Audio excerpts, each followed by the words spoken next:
France has passed a new labor law limiting the amount of time employees spend on their work emails after hours. Now, the legislation doesn't provide exact rules, but it does require that any company with 50 or more employees negotiate out-of-office email guidelines or provide a charter telling employees when they can log off. Now, joining me in studio is labor lawyer Keith Burkhardt. He's going to give us a little bit of his take on this. What do you think? Is this a good thing? Is it a bad thing? No, I think, as you said, the legislation actually only applies to larger employers, and it doesn't define a set of rules.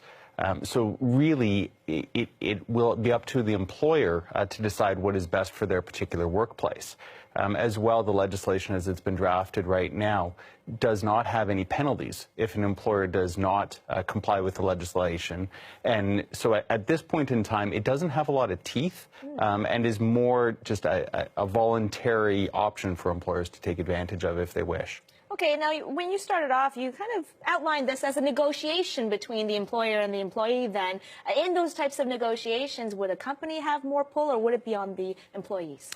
The company would have more pull, and obviously the employees would have a say in it, or if it were a unionized workplace, the union representing the employees would have a say in what the agreement would look like.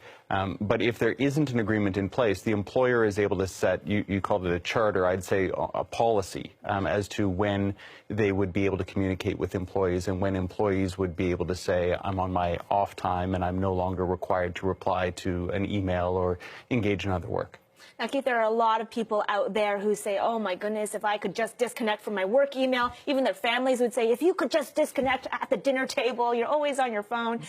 Are there any drawbacks, though, to this kind of policy?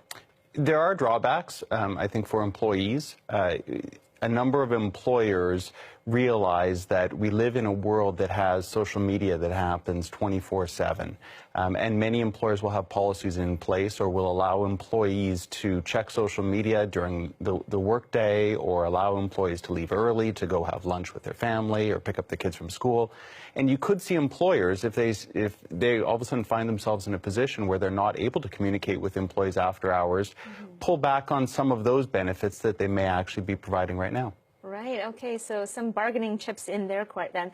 Finally, I just wanted to ask you what your thoughts are about perhaps bringing this to North America. Do you think that we would ever get to a point here in North America where we put down those phones finally after work? I think in the United States right now it would be unlikely given Donald Trump's impending presidency. But in Canada, it would actually even be more difficult. Most workplaces in Canada are provincially regulated, and so the laws determining hours of work, overtime, and other restrictions in the workplace are determined by provincial governments. It isn't one piece of legislation for the entire country. And so for it to apply to Canadians, it would be, for most of them, it would be done on a province-by-province basis. And Canada as well has a different type of workplace than a lot of other nations. We have multiple time zones. We have manufacturing and mining and other sectors that operate 24/7 that aren't as prevalent in other countries. So I think it would be much more difficult to see something like that happen in Canada.